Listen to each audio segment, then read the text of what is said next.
How's it going, everybody? Welcome into another episode of Armchair Analysis. Today is Tuesday, May 26th, 2026. And, yeah, we missed an upload yesterday, but we're going to make up for it. We're going to get both our lists out today. Defensive ends and interior D-line, top 10 lists are going to come out today. So make sure you stick around. Make sure you like, subscribe, all that. We also got some news on Brennan Sorsby we're going to talk about as well. So, yeah, with all that said, let's go ahead and get into it. And really, the Brendan Sorsby news is very plain and simple, and it's what should have happened and what should have been announced a long time ago. Brendan Sorsby has been denied 2026 eligibility by the NCAA. Are we surprised? No. Hence why the injunctions and all that stuff, all the things that Brendan Sorsby is going through right now are happening. It's official that he is not eligible for the 2026 season as of today. This news is just breaking, and there's going to be a lot more. I'll probably cover it a little bit deeper in detail tomorrow, but I felt the need to just kind of get it out there and cover it as best we can. For the time being, we'll come back to it because I don't think this is over. Again, it's just kind of a slow-moving process where we're eventually going to kind of cover it and feel comfortable with where things go. But for right now, we just really don't have any of the answers. So, yeah, with that said, Brendan Sorsby not eligible for 2026. Now, as for top 10 lists, as for the top 10 defensive ends and interior defensive line, I went by a couple of different metrics here, and some of it was just overall grades. Some of it was overall production last year. Guys who created a lot of plays, especially on that interior defensive line. We went through a lot of the production numbers, kind of some of the guys who were just big pieces over the middle.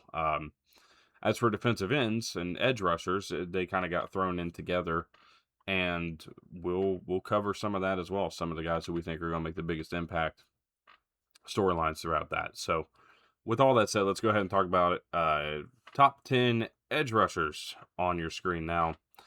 And, this is, I think, as good of a list as we could have put together, really. Went through it and felt very comfortable with a lot of it. Now, it is Power 4 heavy, but I think the Power 4 has a really good class coming through this year of edge rushers. And I think we're going to see that kind of play out over the course of the season, and even in draft boards, we're going to start to really see some of these guys make their names. At number one, though, I got John Henry Daly. I think that he was criminally underrated in some of the rankings that have come out recently. On three, I think ranked him 55 overall. I think that's a criminal offense to have him that low on any list. John Henry Daly is a game wrecker off of the edge, and he's going to be a guy that I think really helps Michigan kind of get back. Think about how good Aiden Hutchinson was a few years ago now for Michigan during that 2021 run. That's the kind of year that I feel like we can expect from John Henry Daly. Jay Hill has a lot of big plans for this defense, and it starts with Daly out there on the edge. At number two, it's Colin Simmons, one of the best edge rushers that's played kind of a hybrid linebacker edge position, but has really solidified himself as an edge rusher and has become one of the best in the country. And Colin Simmons at number two, I think that's a very good spot for him. At number three, Damon Wilson. I think that he is going to be a huge piece to this Miami defense this year. Expect him to, similarly to Daly, kind of step into this new system and be a bit of a problem from game one. There's a reason that I have him up here. I think he's one of the best, and we're going to kind of see that play out, of course, for the Canes over the course of the season. At number four, I got Anthony Smith, one of the best players in the country. 14 sacks last year at the edge position, and he comes back to Minnesota once again this year. He is going to be a big deal for that PJ Fleck defense, and just to kind of see where they can take their talents a little bit further. This is a team that's going to be kind of, I think, led by their defense, especially with the uncertainty around Drake Lindsay and what could be there. Of course, he got the underage drinking charge. So whatever PJ Fleck decides to do there, the defense may need to help out early in the season. Anthony Smith going to be a big part of that. At number five, I got Dylan Stewart.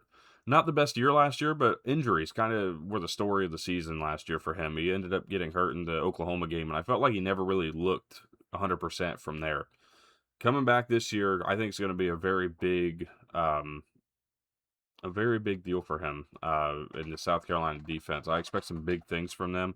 They've improved over the course of the last couple of years and gotten better and become more of a more of a problem on defense, and not just in the secondary, but the D line has started to really catch up as well. I think Dylan Stewart back to that 2024 look a little bit here. At number 6, we got Prince Umanmielen, coming over from Ole Miss, going to LSU, following Lane Kiffin, and I think he's going to be a really big part of this defense. We've talked about his brother Princely was a big deal under Lane Kiffin as well. It's going to be a different defense this year, of course, without man, what a terrible time to blank. It's going to be a different defense for Umanmielen to step into, but nonetheless, I think we're going to see very similar production numbers out of him. At number 7, we got Will Help. Look, the Clemson defense last year just didn't quite ever take off the way we expected it to, and part of that comes from the offense just not being good. But this Clemson defense looking to make some improvements. Tom Allen, going to be the defensive coordinator, I think looks to take another step forward for this team. And Will Help, I think, is going to be a big part of that. At number 8, Adam Trick. Comes over from Miami, Ohio to Texas Tech and joined what's going to be, I think, another really good defense and probably the identity of this team at this point. He is going to be a big part of this. He plays a very similar linebacker, edge hybrid. Expected to stick around the edge this season at Texas Tech. So Adam Trick's a guy I'm really excited to look for.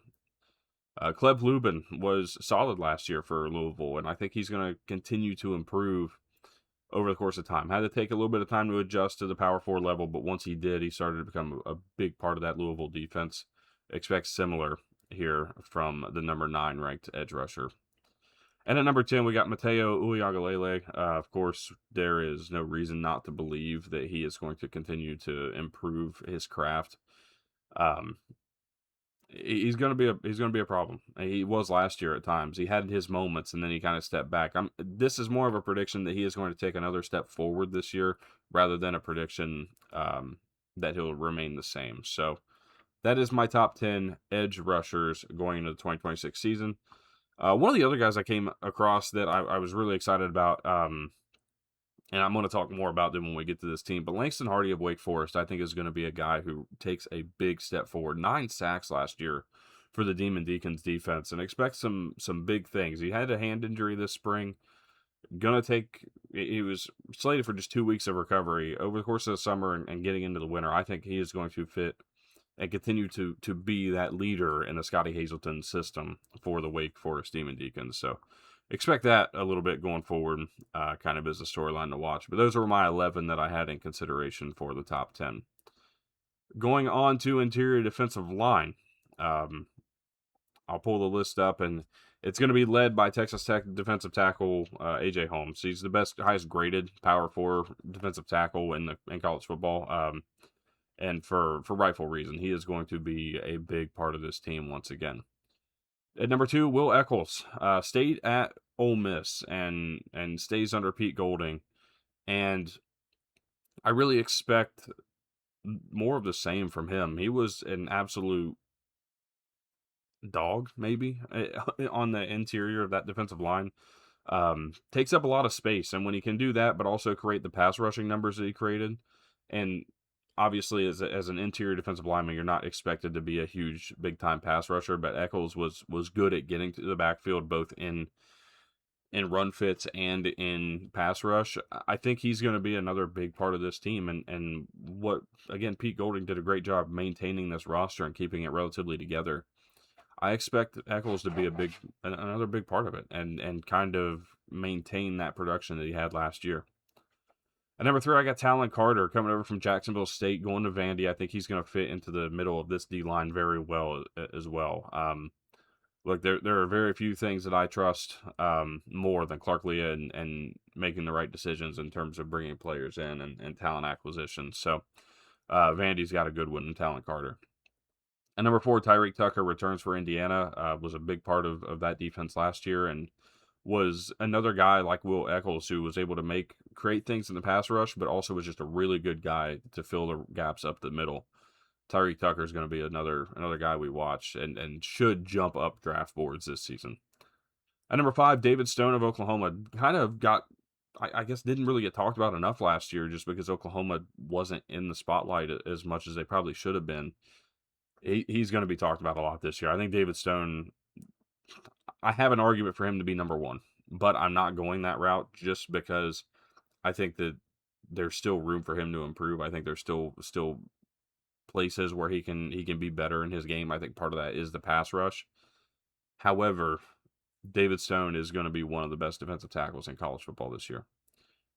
At number 6, we got Amari Washington of Oregon.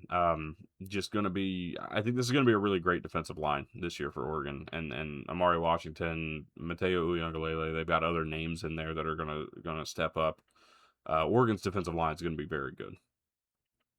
At number 7, it's Francis Brewu. He comes over from Pitt and was absolutely fantastic last year at Pitt. And what was, I don't want to say a limited amount of time, he had a decent amount of numbers and a decent amount of snaps played, but was just very solid up the middle.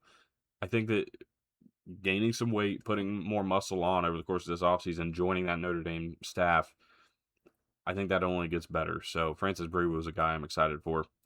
At number 8, we got Ezra Christensen. He's the highest graded G6 defensive lineman in college football. He came over from New Mexico State and joins this Colorado staff. It's going to be exciting. I'm curious to see what he's able to do in Boulder. I think there should be a lot of excitement around this name if you are a Colorado fan.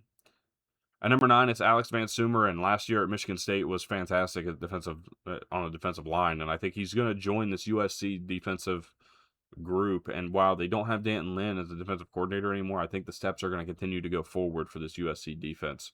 Alex Van Sumeren, a guy that I think was underrated in the Big Ten last year in terms of what he was able to do up the middle. Expecting some big things from him this year wearing the red and gold. At number 10, we've got Cody Sigler, comes over from Arkansas State, joins this Auburn defense. And look, a team that I've gone back and forth on how I feel about them. We've talked I've kind of talked ad nauseum and really kind of was a little bit, I feel like I've been a little bit too harsh on this Auburn team. I think this defense is going to be really good again. Look, DJ Durkin stuck around, and last year they had their moments where they could not stay on the field offensively, and the defense was constantly on the field, and they never really wore down. They continued to make plays and continue to be one of the best in the SEC, and I think that's going to go probably a similar direction this year. I have a hard time believing it won't. Cody Sigler could be a really big part of this defense, and I'm expecting some big things out of him in his first year at the Power 4 level. So those are some names to look for. I didn't have any extras. I kind of found 10 and stuck with those 10. So that's where we sit. Let me know what you guys think. Let me know what I might have missed here. Look, defensive line's not my position of expertise. I'm very, very open at acknowledging of that. There are positions that I feel much more comfortable with, and as a matter of fact, as we get into the defensive skill positions, linebackers, safeties, and corners, I feel much better. But on the line of scrimmage, offensive line and defensive line is just two places in this game that I feel like I don't have the experience because I never played either one of them. I played linebacker, safety, I played quarterback, and a little bit of wide receiver. Like, I know those positions, but I just don't know the line of scrimmage as well as I think I would like to. So let me know if there's some things I may have missed. Always happy to hear those conversations out. And with that said, appreciate y'all tuning in. We'll have a more in-depth, more longer video tomorrow, a better video tomorrow, as we kind of continue to roll through these top 10 lists. So it'll be top 10 linebackers. I'm very excited for that one. And hope you guys are too. Make sure you leave a like, subscribe, comment down below. Follow us on Spotify. Check out the Discord, and follow us on social medias. We'll have more content coming out over the course of the next few days. So thank y'all so much for tuning in, and we will catch y'all in the next episode of Armchair Analysis.